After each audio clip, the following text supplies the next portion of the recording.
There are few things more painful in life than being hurt by your own child. It is a heartbreak that's hard to explain to others, because on the outside, people might see you as the strong, wise elder, the parent who has done their job. But inside, there's a quiet ache that doesn't go away. You raised them. You gave them everything. You stood by them through their mistakes, loved them through their anger, forgave what others wouldn't. And still they continue to speak to you with cruelty, ignore your boundaries, take your kindness for weakness, or act like your feelings don't matter. At this stage of life, after 60, you should be enjoying the fruits of your labor, peace, connection, and mutual respect. But instead, you may find yourself walking on eggshells around your own child, afraid of triggering another outburst, guilt trip, or cold silence. You may keep hoping they'll change, soften, grow up, and maybe they will. But while you wait, how much more of yourself are you willing to lose? This video is not about turning your back on your child. It's about turning back to yourself. Emotional detachment is not the same as emotional abandonment. You are not giving up on love. You are giving up on being mistreated. You are choosing to stop pouring from an empty cup. You are reclaiming your peace, your worth, your space, not because you love them less, but because you finally remembered to love yourself more. In this video, we'll walk through practical steps to emotionally detach from a child who continues to hurt you, not with bitterness, but with wisdom, not with revenge, but with clarity. You deserve to feel whole again, and it starts with letting go of the idea that you have to keep suffering just because you're their parent. Detachment Strategy 1. Accept that you cannot change them. One of the hardest truths a parent can face, especially after a lifetime of nurturing, supporting, and sacrificing, is this. No matter how much you love your child, you cannot change them. You cannot love someone into being kind. You cannot guilt someone into becoming accountable. You cannot fix someone who refuses to see that they're broken. And yet many loving parents spend years, sometimes decades, trying to explain, trying to give more, trying to stay silent, just to keep the peace. But every attempt to change your child slowly chips away at your own emotional strength. Why? Because deep down you're still holding on to the fantasy of who they could be, instead of accepting who they actually are. For older parents, especially those over 60, this realization often comes with waves of guilt and grief. You may look back and wonder, did I fail as a parent? Was I too soft or too hard? What could I have done differently? These questions are normal but dangerous, because they turn your pain inward. They trap you in a cycle of self-blame while letting your child avoid accountability. The truth is, your adult child is exactly that, an adult. And with adulthood comes responsibility, not just for their finances or career, but for their actions, their words, and how they treat those who love them most. Emotional detachment starts with acceptance. Acceptance does not mean agreement. It does not mean you condone their behavior or pretend everything is okay. It means you stop trying to change what is outside your control and start focusing on what is within your control, your responses, your peace, your boundaries. Here's a powerful shift. Instead of asking, why are they doing this to me? Ask, why am I still allowing it? This one question marks the beginning of detachment, not out of bitterness but out of self-respect. You begin to see your child's behavior as their choice, not your burden. You stop hoping they'll be different next time and start creating distance when this time crosses a line. That may mean limiting contact. That may mean no longer explaining yourself over and over. That may mean not answering every call, or not rushing to rescue them when they fall into yet another crisis of their own making. Detachment is not about shutting your heart. It's about closing the door to harm while leaving the light of love on.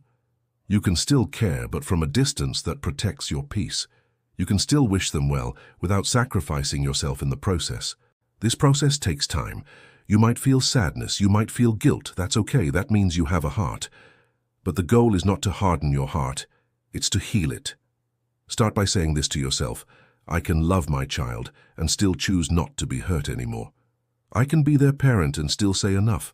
I can't change them, but I can change how I let them affect me. Remember, you are not failing by stepping back. You are finally showing up for you. Detachment Strategy 2. Set clear emotional boundaries without guilt. One of the most powerful ways to emotionally detach from a child who keeps hurting you is to set boundaries, firmly, clearly, and without guilt. Boundaries are not walls to shut people out. They are fences that protect your peace, and after 60, your peace should be sacred. Yet so many older adults struggle with this. Why? Because for decades being a good parent often meant putting your children first. It meant self-sacrifice, flexibility, and a willingness to carry their burdens along with your own. But here is the truth. What served your relationship when they were young may now be hurting you both. Boundaries feel unfamiliar because they were rarely modeled to us. Many of us were raised in cultures or families where saying no was rude, where voicing your needs was selfish, and where love meant endurance, not balance. But continuing this pattern in later life is a recipe for resentment, burnout, and emotional exhaustion. What does an emotional boundary look like? It can be as simple as, "I'm not available to talk when you're yelling. I'll hang up if that continues. I will not discuss that topic anymore. It always leads to stress and arguments. I love you, but I won't tolerate being blamed for your life choices. If you continue to disrespect me, I will step back from our interactions for a while." These are not threats. They are truths. They are declarations of self-worth. When you begin to set boundaries, expect resistance. People who are used to you always giving in will be uncomfortable when you stop. Your child may accuse you of being selfish, cold, or dramatic. They may push harder. But remember this, you are not responsible for their reaction. You are responsible for your limits. One reason many parents struggle to maintain boundaries is guilt. Guilt that they're being mean. Guilt that their child might feel abandoned. Guilt that they've somehow failed.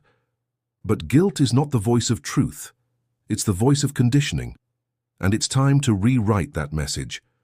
You are not abandoning your child by setting boundaries. You are abandoning a dynamic that allows hurt to repeat itself. You are choosing emotional health over emotional chaos. And that is not cruelty. That is wisdom. If guilt creeps in, remind yourself, I am allowed to protect my energy. Saying no is not an act of rejection, it's an act of self-respect. I can love someone and still not accept harmful behavior. Boundaries do not end relationships, they redefine them. They create space for healthier interaction if the other person chooses to rise to the occasion. And if they do not, then you have protected yourself from further harm. Start small. Write down 1 or 2 boundaries you need in your relationship with your child. Practice saying them out loud. Be calm but clear. Do not over-explain or apologize for your limits. You are not being difficult, you are being deliberate. And when you follow through, something powerful happens. You begin to feel stronger, more grounded, less reactive. The fog of confusion lifts and you begin to trust yourself again. Because at the heart of emotional detachment is this truth. You are not here to be controlled. You are here to be respected. Detachment Strategy 3. Redefine love on your terms. Love is one of the most powerful forces in life, but it can also be the most misunderstood. Many parents, especially those over 60, carry a definition of love that was shaped by decades of sacrifice, loyalty, and endurance. You showed up, you gave, you forgave, and somewhere along the way you may have internalized the belief that love means accepting anything, even pain. But now, it's time to redefine love, not as something that erases you, but as something that includes you. Especially when it comes to a child who continues to hurt you, emotional detachment begins by building a new framework of love. One that is honest, one that is mutual, one that is not based on obligation, fear, or guilt. Real love is not one-sided. It's not meant to crush you under the weight of someone else's expectations. Real love doesn't ignore your feelings, gaslight your reality, or demand that you silence yourself just to keep the peace. Real love respects boundaries, welcomes growth, and allows room for both people to be seen and valued. If the love you're receiving from your child feels more like manipulation, fear, or pressure, then it's not healthy love. And just because someone is family doesn't mean they get unlimited access to your emotional space. You get to decide what love looks like for you now, not based on the past, not based on tradition, but based on the version of yourself that has evolved, learned, and grown wiser. Emotional detachment is easier when you stop chasing an outdated idea of love. Many seniors hold on to a painful hope that if they just keep giving, their child will finally change. They'll wake up one day and apologize. They'll realize all the harm they've caused. But holding on to that fantasy often delays your healing. It keeps you trapped in a loop of disappointment. Instead, practice loving from a place of truth. You can love your child and still not let them abuse your kindness. You can love them and still walk away from hurtful conversations. You can love them and still prioritize your health, your peace, your happiness. Detachment is not the absence of love. It's the presence of self-love. It's refusing to confuse love with emotional servitude. It's saying, I still care about you, but I care about myself too. And that balance is what brings freedom. Start by asking yourself, what kind of love do I need now? Maybe you need love that listens, love that shows up, love that supports you in return. And if that's not what you're getting from your child, it's okay to adjust the closeness of the relationship. You are not being cruel. You are being conscious. Give yourself permission to stop proving your love through sacrifice. You've done enough. Love now can look like joy, rest, boundaries, and time with people who nourish you instead of drain you. Redefining love doesn't mean you stop loving your child. It means you stop losing yourself in the process. Because at this stage of life, love should lift you, not leave you feeling small. It should be reciprocal, not transactional. And most of all, it should allow you to feel safe, valued, and whole. Detachment strategy 4. Let go of the fantasy of who they could be. One of the deepest sources of emotional pain in a parent-child relationship is not what your child does now, but what you hoped they would become. It is the silent sorrow of carrying around an image in your heart. A loving son who visits without being asked, a thoughtful daughter who remembers your birthday, a mature adult who honors your wisdom and sees your humanity. But here is the truth. That version of your child may only exist in your mind. And clinging to that fantasy can keep you stuck in an emotional cycle that drains your hope, your energy, and your peace. Letting go of who you thought they would be is not betrayal. It is not giving up. It is an act of emotional maturity, of choosing to live in the truth rather than in wishful thinking. Because when you stay attached to a fantasy, every interaction becomes a disappointment. Every missed call, every cold glance, every broken promise becomes a painful reminder that the person in front of you is not the one you wished for. This grief is real. It is not dramatic. It is not weakness. It is the quiet mourning of expectations unmet. And until you acknowledge that grief, you cannot begin to heal it. Detachment here means grieving the child you imagined and accepting the one you have. Not as punishment, not with bitterness, but with clarity. Because you cannot change someone by loving them harder.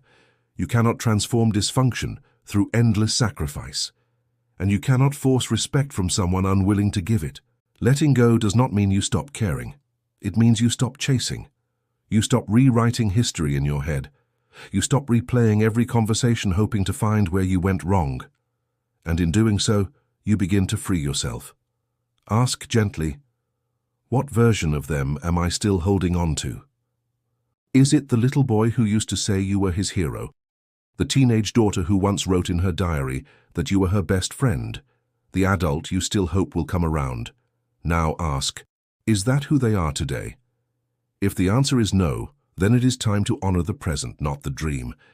This is not an act of cruelty. It is an act of courage. Because when you let go of fantasy, you stop begging for love in places that cannot give it. You start choosing peace over chaos. You start protecting your heart with the same care you once gave away so freely. You are allowed to say, I will stop waiting for the version of you that may never exist. I will love from a distance if I must. I will no longer abandon myself just to feel close to you. This kind of detachment is painful, but it is also powerful. It returns your life to your own hands, and it says clearly and without apology, I see reality, and I will no longer suffer for a story I wrote in my mind. Letting go is not failure. It is healing. It is honoring the truth that your value, your peace, and your future matter, no matter who chooses to recognize it. And perhaps most importantly, it's the first step toward emotional freedom, the kind that isn't dependent on someone else changing, but on your decision to finally stop waiting. Detachment strategy 5. Focus on building a life outside the relationship. When a relationship with a child becomes painful, it's easy to let it consume your emotional world. You wake up thinking about the last argument, go to bed wondering what you did wrong, and spend your days replaying memories hoping to find a turning point. But while you're circling the same emotional drain, the rest of your life quietly slips by. One of the most powerful steps toward emotional detachment is to begin building a life that exists beyond your child's choices. This doesn't mean you stop loving them.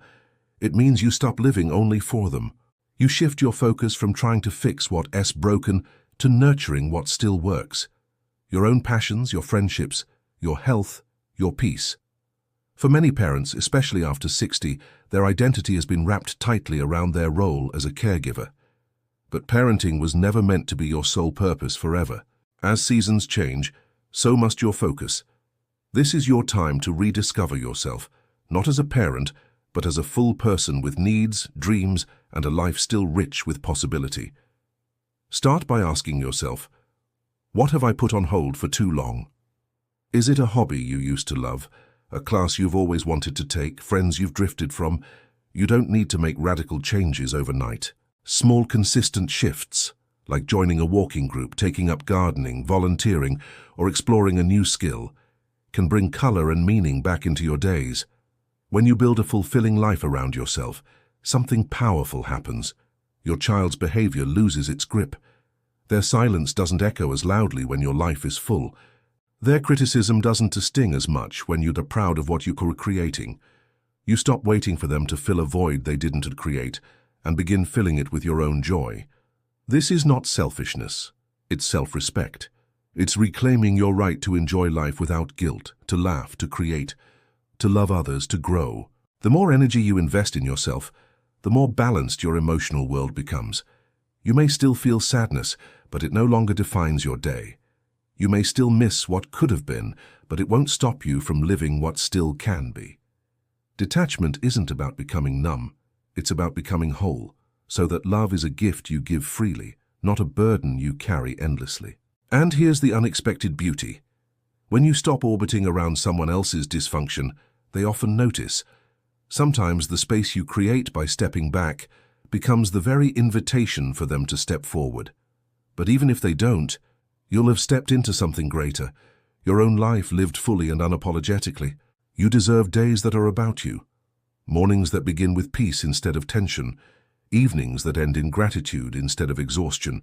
You deserve friendships that nourish, hobbies that delight, moments that are entirely yours. So build a life that reflects who you are, not just who you've been for others. Choose routines that ground you, relationships that uplift you, environments that calm you. Give yourself permission to matter. This is your time, not to wait, not to ache, but to build. Not for them, for you. Detachment Strategy 6. Drop the guilt, keep the love. One of the hardest parts about stepping back from a toxic or painful relationship, especially with your own child, is the crushing weight of guilt. It's a feeling so heavy it can paralyze you. You think, I must have failed somehow, or maybe I wasn't a good enough parent. And when you even consider creating emotional distance, that guilt multiplies. How could I do this to my own flesh and blood? But here's a truth that may set you free. Guilt does not equal love. Guilt is not proof of your goodness. Guilt is often the residue of unrealistic expectations, some imposed by culture, some by family, and many by yourself. From the time you became a parent, you were likely told that your job was to give and give endlessly, without ever thinking of your own needs, that to sacrifice yourself was a sign of strength, that to feel pain was normal, as long as your children were okay. But let us pause and ask, who decided that your worth is measured only in how much you can endure? You are not a failure for having boundaries. You are not selfish for protecting your peace. You are not cruel for needing distance from behavior that hurts you. Love doesn't mean losing yourself. Sometimes the most loving thing you can do for both yourself and the other person is to take a step back, to stop enabling, to stop tolerating disrespect, and to begin honoring your own needs with the same compassion you've given for years. That's not rejection. That's self-respect. This is especially important after 60, when your emotional reserves are not infinite. You've spent decades pouring your heart out. Now it's time to hold some of that heart for yourself. You have earned the right to peace, to quiet joy, to a life that doesn't revolve around trying to fix someone else.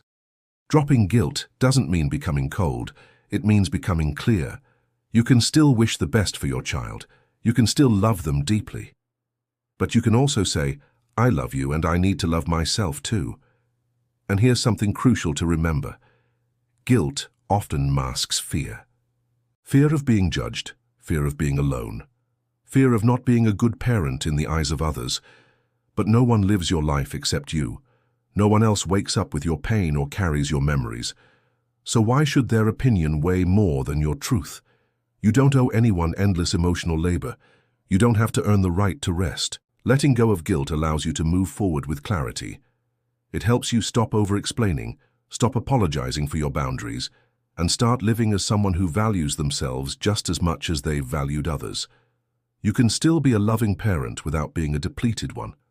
You can care deeply without carrying everything. You can show up for others without disappearing from yourself. You are not abandoning your child. You are reclaiming your balance. You are not giving up. You are choosing a healthier way to continue. Emotional detachment is not a wall. It is a boundary with a door. It says, I'm here, but I will not let you hurt me anymore. It creates space for healing on both sides, and if guilt returns, and it probably will, treat it as a signal, not a sentence. Ask yourself, is this guilt reminding me of my values, or is it trying to keep me stuck? Then respond with honesty and kindness toward yourself. You've already done more than enough. Now, it's time to receive some of that care you've given so freely. Release the guilt, keep the love. That's what detachment is all about. Detachment Strategy 7. Redefine what family means to you. When people say family is everything, it's often with the best intentions. We grow up hearing that family comes first, that blood is thicker than water, that no matter what happens, you stick with your kin. But what if your family, your own child, sibling, or relative, treats you with indifference, disrespect, or cruelty? What if being around them consistently drains your spirit? This is the painful paradox many people face after 60. The people who are supposed to care the most may actually hurt you the most. And so a difficult but freeing truth begins to emerge. Family is not just who you're related to. Family is who treats you with love, respect, and kindness. Detaching from a toxic family member, whether that's a child, a sibling, or even a lifelong partner, does not mean you're anti-family. It means you're choosing to protect yourself from emotional harm. It means you're no longer willing to stay loyal to a role that breaks your heart. Redefining what family means to you is a powerful act of liberation. It allows you to expand your circle instead of shrinking it. Instead of trying to force connection with someone who won't meet you halfway, you can pour your love into people who reciprocate. That could be a dear friend, a neighbor who checks in on you, a support group, or even a younger person you've mentored who now sees you as a second parent. This shift doesn't happen overnight. It comes with grief, with guilt, with uncertainty. But it also comes with growth, because when you let go of who someone should be and accept who they are, you stop waiting for change that never comes. You stop begging for love and start recognizing where it's already flowing, often in unexpected places. You might be surprised how much peace there is in redefining your emotional home. You don't need to share DNA to share deep care. You don't need holiday gatherings filled with tension and resentment. You don't need to keep proving your worth to people who refuse to see it. Instead, imagine a life where your energy is spent with those who uplift you, where you feel seen, heard, and valued, not out of obligation, but out of genuine connection. That is family too. And sometimes, that's the family you choose rather than the one you were born into. After 60, your time and energy are sacred.